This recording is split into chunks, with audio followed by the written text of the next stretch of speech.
এই মুহূর্তে দাঁড়িয়ে আছি আমার কেন্দ্র বারাসাত লোকসভা কেন্দ্রে। শুরুতেই যাব একটু ইতিহাসের দিকে।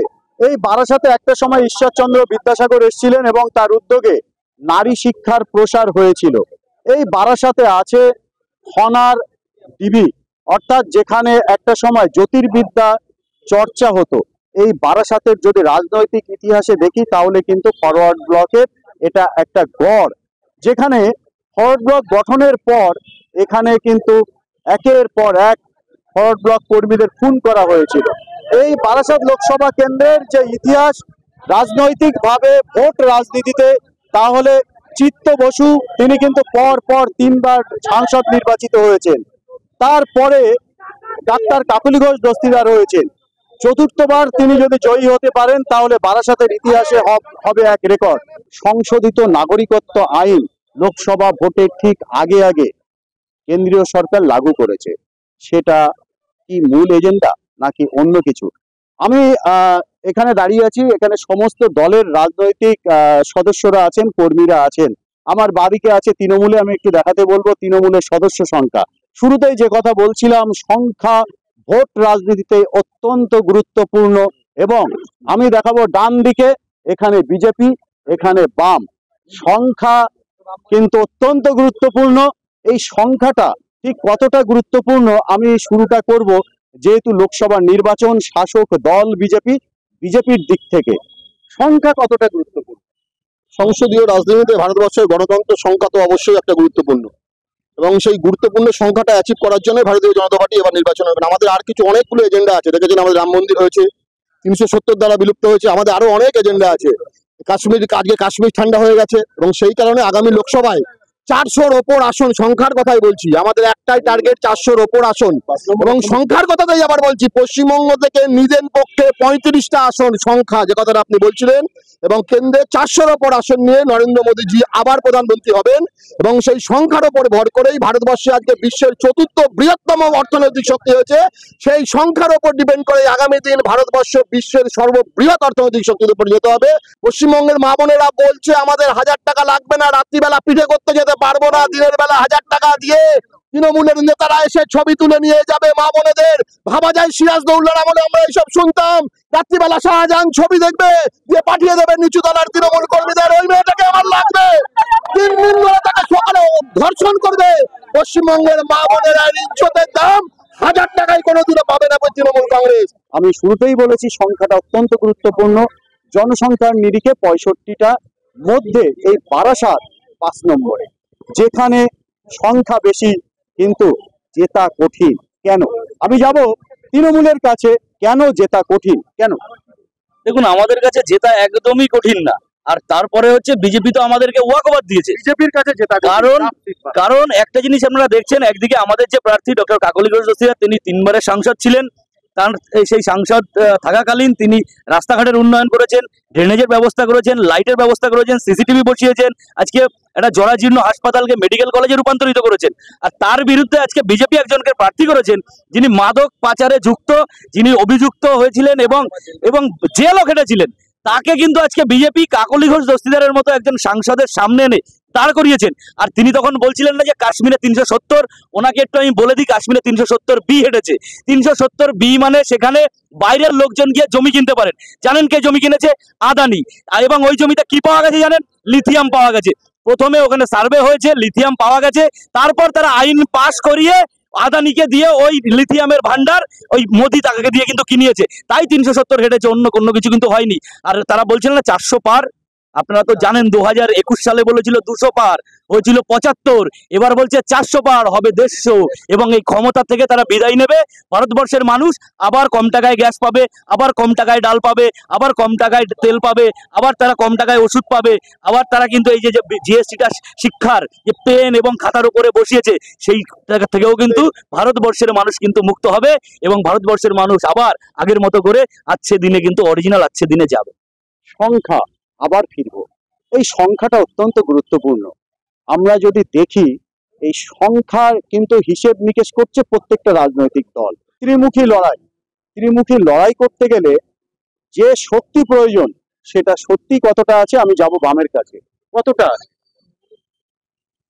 শক্তি তো আমাদের আছে, সেটা তো আপনারা দেখতেই পাচ্ছেন। শক্তি আছে বলেই তৃণমূলের এত ভাবনা। দেশের প্রধানমন্ত্রীকে যখন ইন্টারভিউ করতে হয় তখন বলা হয় যে হচ্ছে বামেরা না থাকলেও হচ্ছে 3টে রাজ্যের মধ্যে একটা রাজ্যে ক্ষমতায় বাম, কিন্তু তাদের মূল প্রতিপক্ষ কিন্তু বামেরাই, সেটা প্রধানমন্ত্রীও স্বীকার করেছেন। এবং এই সময় দাঁড়িয়ে 2019 সালে যে নির্বাচন হয়েছিল, 21 সালে যে নির্বাচন হয়েছিল, আপনারা দেখেছেন একটা বাইনারির ভিত্তিতে নির্বাচন হয়েছিল, যেখানে ধর্মের ভিত্তিতে, জাতির ভিত্তিতে ভোট হয়েছিল। এই 2024 সালে নির্বাচন হবে, 2024 সালে নির্বাচন হবে সম্পূর্ণ হচ্ছে বিপরীতভাবে, যেখানে হচ্ছে বিকল্প শিক্ষার কথা থাকবে, বিকল্প স্বাস্থ্যের কথা থাকবে, বিকল্প কর্মসংস্থানের কথা থাকবে, এবং পশ্চিমবাংলার মানুষ, সারা ভারতবর্ষের মানুষ দুর্নীতির বিরুদ্ধে ভোট দেবে। আমরা দেখতে পাচ্ছি যে হচ্ছে একদিকে দাঁড়িয়ে হচ্ছে তৃণমূলকে বিজেপি আক্রমণ করছে যে হচ্ছে দুর্নীতির কথা বলে, আবার তৃণমূল বিজেপিকে আক্রমণ করছে দুর্নীতির কথা বলে। আর আমরা দেখতে পাচ্ছি একটা জিনিসকে বারবার ঢেকে দেওয়া হচ্ছে, সেটা হচ্ছে ইলেকটোরাল বন্ড। এই ইলেকটোরাল বন্ডের ফলে আপনারা জানেন সারা দেশের বড় বড় হচ্ছে যে ওষুধ কোম্পানিগুলো, তাদের কাছ থেকে কোটি কোটি টাকা হচ্ছে বিজেপি তাদের হচ্ছে ইলেকটোরাল বন্ডে তাদের ফান্ডে নিয়েছিল। আপনারা জানেন দুদিন আগে হচ্ছে অরবিন্দ কেজরিওয়াল গ্রেফতার হলো। অরবিন্দ কেজরিওয়াল যখন গ্রেফতার হয়েছিল, সেই একই মামলায় অরবিন্দ ফার্মার একজন সিইও, তাকেও গ্রেফতার করা হয়েছিল, কিন্তু তার 5 দিনের মধ্যে তার জামিন হয়। তার কারণটা কি? কারণ সে হচ্ছে 5 কোটি টাকার বন্ড কিনেছিল বিজেপির কাছ থেকে। আমি এই কথাটা বলার কারণ, এই যে চারিদিকে যে দুর্নীতি, আজকে ওষুধ কিনতে গেলে দেখবেন আমাদের 28% ট্যাক্স দিতে হয়। যখন এই ইলেকটোরাল বন্ডের আগে, যখন বিজেপি সরকার ক্ষমতায় এসেছিল, তার আগে আমাদের দেশে ওষুধের জন্য ট্যাক্স দিতে হতো হচ্ছে 8%। তারপরে সেটা হচ্ছে জিএসটি বসানোর পরে সেটা দাঁড়ায় 12%। তারপরে এই যে ইলেকটোরাল বন্ডের চক্করে পড়ে বিজেপি নতুন আইন করে যে ওষুধ কোম্পানিগুলো হচ্ছে নিজেদের মতন করে হচ্ছে পয়সা বাড়াতে পারবে, এবং ডিস্ট্রিবিউটররা তাদের উপরেও 10% ট্যাক্স দিতে পারবে। এর জন্য হচ্ছে আমাদের ট্যাক্স দিতে হয় এখন হচ্ছে 28%। বিজেপি বলছে হচ্ছে উন্নয়নের কথা। হ্যাঁ, আমাকে, আপনাকে, সাধারণ মানুষকে জীবনদায়ী ওষুধ কিনতে গেলে যেখানে 28% ট্যাক্স দিতে হয়, সেখানে বিজেপি আমাকে, আপনাকে স্বপ্ন দেখাচ্ছে আজকে দিনের। এই নির্বাচন, এই 2024-এর নির্বাচন বিজেপি কোনোভাবেই জিতবে না, কারণ সাম্প্রদায়িক শক্তির বিরুদ্ধে বামপন্থীরা এবং বাম গণতান্ত্রিক ধর্মনিরপেক্ষ শক্তি জোটবদ্ধ হয়ে বিজেপিকে হচ্ছে তাড়াবেই এই নির্বাচনে। একটা কথা বললেন আমার এখানে যিনি বাম প্রতিনিধি আছেন, ইলেকট্রাল বন্ড, একটু ইতিহাসের দিকে যাওয়া যাক। ইলেকট্রাল বন্ড সেটা স্ক্যাম নাকি অন্য কিছু? এই ইলেকট্রাল বন্ড যখন তৈরি করা হয় অদ্ভুতভাবে দেশের কোয়ালিফাইড 8টা রাজনৈতিক দল একসঙ্গে বসে খসড়া করে, পরবর্তীতে বিল পেশ হয়, পরবর্তীতে পাশ হয়, আইন হয়। এতক্ষণ পর্যন্ত কোনো রাজনৈতিক দল কোনো রকম কোনো বিরোধিতা করেনি। তাৎপর্যপূর্ণভাবে সেখানে সিপিআই কিন্তু প্রেজেন্ট ছিল, উপস্থিত ছিল। এডিআর মামলা করে, আর সেই মামলায় পরবর্তীতে সিপিআই যোগ হয় দ্রুত শুনানির জন্য, প্রকাশ্যে আনার জন্য। প্রশ্নটা এখানে, তাহলে ইলেকট্রাল বন্ড সেটা স্ক্যাম নাকি কোনো অবৈধ টাকা ঘুর পথে বৈধভাবে নেওয়া? ফিরে আসতে হবে, কারণ কেন্দ্রের নাম বারাসাত লোকসভা কেন্দ্রে মানুষের চাহিদা কি ওই বন্ড, নাকি এখানকার মানুষের দৈনন্দিন জীবন, এখানকার মানুষের তাদের যে অভাব সেটা মেটানো? কত শতাংশ কাজ করেছেন বারাসাতে দীর্ঘ 15 বছর সাংসদ হয়ে ডাক্তার কাকলি ঘোষ দস্তিদার? আমরা যাব তৃণমূলের কাছে, কত শতাংশ কাজ করেছেন? কাকলি দস্তিদার ফার্স্ট যখন এখানে নির্বাচনে দাঁড়িয়েছিলেন 2009 সাল থেকে 15 বছর তিনি সাংসদ, আবার তিনি আমাদের প্রার্থী। আমাদের গর্বের বিষয় যেটা হচ্ছে আমাদের বারাসাত লোকসভা কেন্দ্রে সবার মা বোনের সবার কাছে তিনি মিশে গেছেন। কারণ আমরা দেখেছি যে যখন 9 সালে যখন বামপন্থী সরকার চলছে, তখন বামপন্থী সরকার, পশ্চিমবাংলায় বামপন্থী সরকার, তখন কিন্তু বাংলার রাস্তাঘাট জলজীর্ণ অবস্থা, হাইম্যান ল্যাম্প তো ছেড়ে দিন, আন্ডারপাস থেকে শুরু করে আমাদের কাছের, সব থেকে কাছের যে আমাদের হসপিটালটা রয়েছে, মেডিকেল হসপিটাল, আমাদের বারাসাত হসপিটাল, সেটা জলজীর্ণ অবস্থায়। মানুষ যেতে ভয় পেত। বারাসাত হসপিটালে মানুষ যাওয়া মানে মানুষ ভাবতো বারাসাত হসপিটালে নিয়ে গেলাম, সুস্থ রোগীটা এবার মৃত্যুর দিকে সরানো হবে, এবার শ্মশানে যাবে। কিন্তু উন্নয়ন দেখুন, রাস্তাঘাট দেখুন, হাইমাস ল্যান্ড দেখুন, মানুষের রাস্তার আলো দেখুন, আপনারা দেখুন আমাদের মেডিকেল কলেজ তৈরি হচ্ছে, এবং আমাদের প্রত্যেকটা পড়ুয়াদের জন্য আমাদের কাকলি গোষ্ঠীরা আমাদেরকে বিভিন্ন রকম সহযোগিতা করছে। আমাদের রাস্তাঘাট থেকে শুরু করে আমাদের বিভিন্ন রকম সহযোগিতা আমাদের কাকলি গোষ্ঠীর হাতে আমরা পেয়েছি। বাংলার মানুষ বলছে, বারাসাতের মানুষ বলছে যে কাকলি গোষ্ঠী কি করেছে, আপনারা দেখতেই পাচ্ছেন। বাংলার মানুষের ক্ষেত্রে বারাসাতের মানুষ সন্তুষ্ট কাকলি গোষ্ঠীর কাজের ক্ষেত্রে। অর্থাৎ উন্নয়ন আমি জিজ্ঞাসা করেছিলাম কত শতাংশ, ডাক্তার কাকলি ঘোষ দস্তিদার বেশ কিছুদিন আগে একটা বই প্রকাশ করেছেন তার 15 বছরের কাজের খতিয়ান দিয়ে, এবং ডিস্ট্রিক্ট ম্যাজিস্ট্রেট অফিসের যে এমপি ল্যাডের টাকা যে ভাবে বরাদ্দ হয়, দুটো জায়গার হিসাব বলছে 98% তার যে এমপি ল্যাডের টাকা সেটা কিন্তু এখানে খরচ করেছে। তো এবার লড়াইটা আসি, মূল লড়াইটা কাদের সাথে কার, বিজেপির সাথে তৃণমূলের, নাকি এখানে বাম একটা ফ্যাক্টর? কি বলছে? একদমই বাম ফ্যাক্টর নয়, বাম শূন্য, ওদের সঙ্গে ফ্যাক্টরই নেই। ওরা একটু লড়াই তৃণমূল বনাম বিজেপি হবে। এই সন্দেশখালীর ঘটনার পর যা মানুষের প্রতি যে বিকৃতি তৈরি হয়েছে, মা বোনেদের উপরে যা অত্যাচার চলেছে পাশবিক পিঠা বানানোর নাম করে, তার ফলপ্রসূ আমরা বারাসাতবাসী যে বারাসাতের মা বোনেরা তার জবাব দেবে। এবং দেখুন না যে সংখ্যালঘু মুসলিম ভাইরা আজকে দলে দলে আমাদের দিকে জয়েন করছে। দেখুন, বিজেপি কিংবা তৃণমূল তারা তো বলবেই বাম ফ্যাক্টর না, কিন্তু আমরা এখানে বলতে পারি বাম ফ্যাক্টর শুধু না, আমরা যেভাবে এগিয়ে চলেছি, আমরা যে রীতি আদর্শ প্রশ্নে চলে এসেছি, আমরা অবশ্যই একটা ফ্যাক্টর হিসেবে দাঁড়াবো, এবং সেটা তৃণমূল বিজেপি দুজনেই ছাড় পাবে। কত শতাংশ ভোট বাড়বে? ভোটের কথা তো বলতে পারবো না, তবে ফ্যাক্টর কিনা এই ক্ষেত্রে বলতে পারি যে ইলেকটোরাল বন্ডের ক্ষেত্রে সিপিআইএম মামলা করেছিল এবং তারপরে এই দুর্নীতি প্রকাশ করেছে। সিপিআইএমও ছিল এবং তারপরে এই দুর্নীতি প্রকাশ্যে আসে। এবং আমরা দেখেছি শিক্ষা দুর্নীতির ক্ষেত্রেও বিকাশ রঞ্জন বাবু মামলা করেছে এবং তারপরে খাটের তলে থেকে টাকার খাটের উপর থেকে বান্ধবী আবিষ্কার হয়।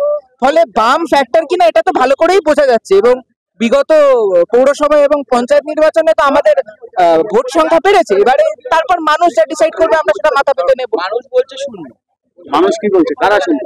মানুষ বলছে আমরা শূন্য। তৃণমূল কংগ্রেস পশ্চিমবাংলায় যা উন্নয়ন করেছে, অনায়াসে তৃণমূল কংগ্রেস 42 আসন নিয়ে জিতবে। এবং যদি বারাসাত লোকসভার কথা হয়, যে কাকলি ঘোষ দস্তিদার একমাত্রই প্রার্থী, আর বিজেপির প্রার্থী বা সিপিআইএম এর যে প্রার্থী রয়েছে বা ফরওয়ার্ড ব্লকের যে প্রার্থী রয়েছে, আইএসএফ এর প্রার্থী, তাদেরকে মানুষ মনেই করছে না। অনায়াসে তৃণমূল কংগ্রেস 2 লক্ষের বেশি ব্যবধানে বারাসাত লোকসভা কেন্দ্র থেকে জিতবে এবং 42 আসন নিয়ে মমতা বন্দ্যোপাধ্যায় পার্লামেন্টে গিয়ে তার ক্ষমতা প্রদর্শন করবে এবং সরকার গঠন করবে। বারাসাতের বিভিন্ন দেওয়াল আমরা যদি দেখি, যে দেওয়ালের মাধ্যমে আমরা প্রার্থীকে চিনতে পারি, সেই দেওয়ালগুলো অধিকাংশ কিন্তু গুরুত্বপূর্ণ জায়গায় তৃণমূলে। সেখানে যে বাম এবং বিজেপি লিখবে সেই জায়গাটুকু নেই। কেন নেই? আমি প্রথমে যাব বিজেপির কাছে, কেন নেই? প্রথম কথা হলো যে রাজনৈতিক প্রচার, দেওয়াল লেখন অবশ্যই রাজনীতির একটা পার্ট। অবশ্যই ভারতীয় জনতা পার্টির কার্যকর্তারা যে স্থানে পাচ্ছে সেই স্থানে লিখছে। এবং আপনারা কেন নেই এই প্রশ্নের উত্তর যদি দিতে হয়, আপনি নবপল্লীতে চলে যান, আপনি 9 নম্বর 10 নম্বর ওয়ার্ডে চলে যান, ওখানে ভারতীয় জনতা পার্টির কর্মী আছে, দেওয়াল দখল করতে গেছে বিধানসভা ভোটে, তাকে মেরে হসপিটালে ভর্তি করিয়ে দিয়েছে। এই জঞ্জাল মুক্ত শাসন চলছে। একখানা ওয়ার্ডে বিজেপিকে লিখতে যাচ্ছে, বিজেপিকে মেরে ধরে বার করে দিচ্ছে। এটা কি বামেদের দেওয়াল লিখন? বিজেপি বলছে তৃণমূল নাকি দেওয়াল দখল করেছে, সত্যি কি তাই? কিছু কিছু জায়গায় তো অবশ্যই দখল করেছে, কিন্তু বহু জায়গাতেই আমাদের দেওয়াল রয়েছে এবং প্রমিনেন্ট জায়গাতেই রয়েছে। আমাদের যেহেতু প্রার্থীর নাম ঘোষণা করতে একটু সময় লেগেছিল, ফলে লেখার যে লোক সেগুলো তো সবসময় বেশিরভাগ পাওয়া যায় না। ফলে লেখাটা এখন সবে শুরু হয়েছে, যখন লেখা শেষ হয়ে যাবে তখন দেখবেন সবার ক্ষেত্রেই একই রয়েছে। ফলে দেওয়াল দখল কিংবা ব্যাপারটা নয়, মানুষের মহল কতটা কে দখল করতে হচ্ছে সেটা হচ্ছে সব থেকে বড় ব্যাপার। দেখুন, দেওয়াল লোক কখন লিখতে যায়? যখন জানে আমার প্রার্থী অমুক হচ্ছে। তৃণমূল কংগ্রেস জানতো তার প্রার্থী কাকলি ঘোষ দস্তিদার, তৃণমূল কংগ্রেসের লোক আছে প্রত্যেকটা বুথে বুথে, তারা দেওয়াল লিখেছে। তাদের এখনো প্রার্থী তারা ঠিক করে উঠতে পারেনি। সিপিএম এর অবস্থা দেখলেন, একবার প্রার্থী বদল করতে হয়েছে, আর এদিকে কাকলি ঘোষ দস্তিদারের সামনে একজন মাদক পাচারীকে এনেছে, তাকেও যে আবার বদল করতে হবে না, যেটা বিজেপির এক অংশ কিন্তু বলছে বদল করো বদল করো বদল করো। এবার প্রার্থী ঠিক করবে না দেয়াল লিখবে, এটাই হচ্ছে মেইন কারণ। নেই লোক, তারপরে হচ্ছে প্রার্থী ঠিক নেই, তার ফলে তারা কোথাও দেয়াল লিখতে পারছে না। উনি বললেন না 9 নম্বর আর 10 নম্বর ওয়ার্ডে আমি এখন আপনাকে নিয়ে যাব, কারণ আমি রোজ ওই রাস্তা দিয়ে যাতায়াত করি, আপনাকে দেখাবো কত শয়ে শয়ে দেয়াল এখনো ফাঁকা, কিন্তু লেখার জন্য তো দুটো লোক লাগবে, সেই লোকটা নেই। আর যে প্রার্থী হয়েছে, এই প্রার্থীর হয়ে বিজেপি দেওয়াল লিখতে চাইছে না, কারণ তারা সবাই জানে এই লোক যদি ভোটে দাঁড়ায় এবং যদি জিতে যায়, তাহলে বারাসাতের কোনায় কোনায় মাদকের ব্যবসা চালু হবে, মাদকের কারবার চালু হবে এবং নেশাগ্রস্ত সমাজ তৈরি হবে এই বারাসাত। তাই মানুষ লিখতে যেতে চাইছে না, যুব সমাজ লিখতে। আমি ফিরবো আবার সংখ্যায়। এই বারাসাত লোকসভা কেন্দ্রের আমি শুরুটা কিন্তু বলেছি 27% মুসলিম আর 19% এসসি। হাবড়া যে বিধানসভা, সেই বিধানসভার বিধায়ক বর্তমানে কিন্তু তিনি খাদ্য দুর্নীতি মামলায় অভিযুক্ত হয়ে গ্রেপ্তার হয়েছেন। আমরা যদি দেখি অশোকনগর থেকে শুরু করে বারাসাত, দেগঙ্গা, মধ্যমগ্রাম এবং বিধাননগর এবং রাজারহাট নিউ টাউন, এর মধ্যে অত্যন্ত গুরুত্বপূর্ণ হচ্ছে দেগঙ্গা, অশোকনগর, মধ্যমগ্রাম আর রাজারহাট নিউ টাউন, যেখানে কিন্তু সংখ্যালঘু ভোট জিতিয়ে দিচ্ছে গত 3 বার তৃণমূলকে। আর অত্যন্ত গুরুত্বপূর্ণ 19% এসসি ভোট, যার মধ্যে আছে বিরাট অংশের উদ্বাস্তু ওপার বাংলা থেকে আসা। সংশোধিত নাগরিকত্ব আইন চালু তো হলো, কতটা মানুষ উৎসাহী, কতটা মানুষ বিজেপি মুখী, কি বলেন? শুনুন, আপনি প্রথমে যেটা উদ্বাস্তু ভোট বললেন, আপনার বেশি দূর যেতে হবে না, আপনি বারাসাতের বিভিন্ন অঞ্চলে যান। আমাদের বাড়িতে যে যারা মেড সার্ভেন্টে কাজ টাজ করে তাদের জিজ্ঞেস করবেন, বলবে বাবু বাংলাদেশ থেকে এসছে 20 বছর, আর যদি আমার একটা ভোটার লিস্টে নাম তুলতে পারেনি। সেই সমস্ত উদ্বাস্তু মানুষদের কাছে সিএএ ঈশ্বরের বরদান হিসেবে এসছে, এবং প্রতিটা উদ্বাস্তু মানুষ, মতুয়া মানুষ আজকে দুহাত তুলে একটা ভোটও বিজেপি ছাড়া অন্য কোনো মানুষ দলকে দেবে না। আর সংখ্যালঘু ভোটের কথা যদি বলেন, সংখ্যালঘু মানুষজন আজকে বুঝতে পারছে যে তৃণমূল কিভাবে শুধুমাত্র ধর্মের মোহ দেখিয়ে দেখিয়ে তাদেরকে শোষণ করেছে। এবং আমরা নিশ্চিত, এই যে আমাদের এখানে যে কথা দেখছেন, সংখ্যালঘু মানুষও আমাদের সাথে আছে। আগামী লোকসভা নির্বাচনে ওই বিজেপির জুজু দেখিয়ে সংখ্যালঘুদের শোষণ করা যাবে না। সংখ্যালঘুরা এইবার নিশ্চিত হয়ে গেছে, আগে এই ভোটে তারা ভারতীয় জনতা পার্টিকে সমর্থন করবেন। আর আপনি আর একটা কথা বলছিলেন না দেওয়ালের, আপনি চলুন, আমি আপনাকে দেখিয়ে দেবো। তৃণমূল দেওয়াল চুর করছে, ওপরে লিখছে সাইড ফর তৃণমূল, তলায় লিখছে সাইড ফর সিপিআইএম। আমরা বলবো দাদা, মরা গাছে জল যতই দেন মরা গাছ আর বাঁচবে না। 2-4% ভোট বামপন্থীদের বাঁচিয়ে রেখে কেটে দিয়ে তৃণমূলকে সুবিধা করানোর জন্য যতই বামপন্থীদের আপনারা মরা গাছে জল দিন, দেয়াল লিখে দিন। এখন দেখবেন সিপিএম এর ভালো মিছিল দেখলে বিজেপির আবার তৃণমূলের অনেকে দেখে পোস্ট করে, কি আনন্দ, ইনসাফ যাত্রার কি মিছিল, কি মিছিল। আমরা বলি যে কটা লোক মিছিলে গেছে, ভোট দেওয়ার সময় কেউ বামে দেবে না, দেখবেন তলায় একটা পুটলি লাগিয়ে রামে দিয়ে দেবে। বাম আর রাম এক হয়ে গেছে। দেখা গেছে যে আমাদের বারাসাত লোকসভা কেন্দ্রের যে বামের যে প্রার্থী ছিলেন, তিনি রামেদের সঙ্গে শিক্ষক সংগঠনের সেলের সাথে যুক্ত হয়ে বিকাশ ভবনে এক ডেপুটেশন দিতে গেছিলেন, তাই জন্য তাদেরকে সরাতে হয়েছে। রাম তো এখানে নেই, মুছে গেছে। রাম তো মানুষ চাইছে না, কারণ ওদের রুটি কাপড়া মাখানোর জন্য কোনো ইয়েই নেই, উন্নয়নের জন্য ওরা কোনো ভোট চাইছে না। ওরা ভোট চায় হচ্ছে গিয়ে রাম মন্দির করেছি বলে, হিন্দুত্বের তাস খেলে ভোট চাইছে। মানুষ, পশ্চিমবাংলার মানুষ, সচেতন মানুষ, শিক্ষিত মানুষ, তারা পশ্চিমবাংলায় রুটি কাপড়া মাখানকে নিয়ে ভোট ঢোকা। দেখুন, বাম আর রাম যে এক হয়ে গিয়েছে, উনি যেটা বললেন যে আমাদের প্রার্থী বদল করতে হয়েছে, আমাদের রামের যোগ স্পষ্ট হয়েছে বলে আমাদের প্রার্থী বদল করতে হয়েছে। কিন্তু এরকম তো দেখেছি, শুভেন্দু আগে কোন দলে ছিল এখন কোন দলে আছেন, বা কৃষ্ণ কল্যাণী আগে কোন দলে ছিল এখন কোন দলে আছেন। ফলে বাম আর রাম যে এক হয়ে গেছে, এটা ধোপে টেকে না, প্রথম কথা।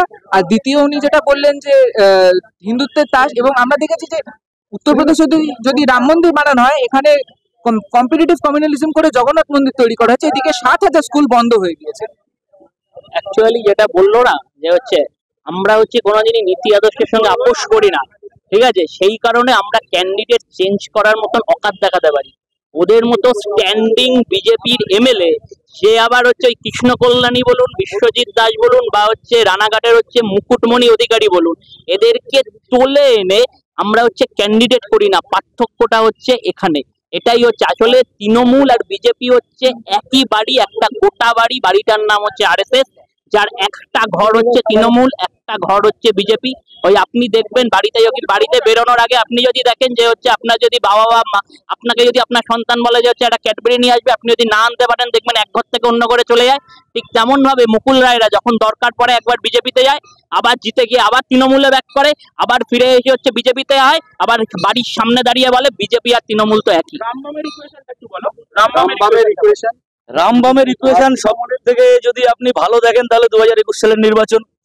21 সালের নির্বাচনে আপনারা দেখেছিলেন যে বামরা সরকার করবে, এদিকে বিজেপি বলছে আমরা সরকার করব, প্রত্যেকের মন্ত্রিসভা গঠন হয়ে গেল। কিন্তু যখন রেজাল্ট বেরালো, তখন দেখা যাচ্ছে বাম শূন্য, বামের যত ভোট সব ট্রান্সফার হয়ে রামে চলে গেল। তারাই আবার কিন্তু আমাদের বিরুদ্ধে অভিযোগ করে। আর দাদা যে সিএ নিয়ে কথা বলছিলেন, যে 20 বছর আগে যিনি এসছেন, তিনি এখনো ভোটার কার্ড করতে পারেননি, কিন্তু তিনি তাদেরকে নাকি আবার প্রতিজ্ঞা করছেন এই বছর ভোটটা বিজেপিকে দেবেন। এটা কত বড় ধাপ্পাবাজি পলিটিক্স বুঝুন। যার ভোটার কার্ড হয়নি, সেও নাকি ভোট দেবে, এবার দাদাকে নাকি বলেছে। এটাই ওদের মেইন ভাওতাবাজি। কিন্তু যেটা সিএ করেছে বোঝে 14 পরে যারা এসছে তাদের হচ্ছে নাগরিকত্ব দেওয়া হবে, 14 আগে যারা এসছে তাদের আর নাগরিকত্ব লাগবে না, তারা অলরেডি নাগরিক।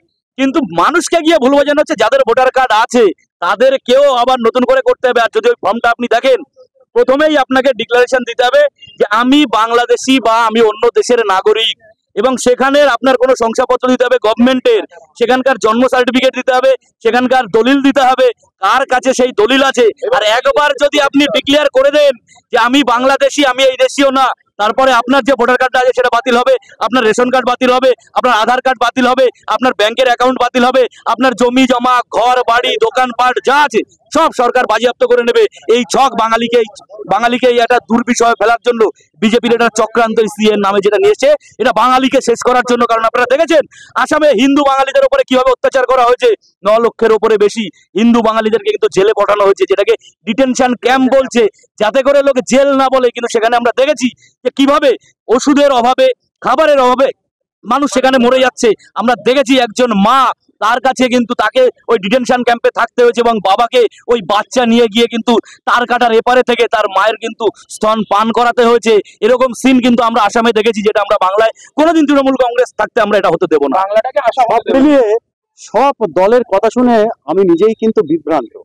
সেটিং বাড়িতে যারা পাথর লাগান দেখবেন, দুটো পাথর যখন খুব সুন্দরভাবে পাশাপাশি বসানো হয় ভেন্স মিলে যায়, বোঝা যায় না। অর্থাৎ সেটিং যদি খুব ভালো হয় বোঝা মুশকিল, আর যেখানে গ্যাপ থাকে অর্থাৎ সেটিং হয়নি সেখানে বোঝা যায় যেখানে সেটিং হয়নি।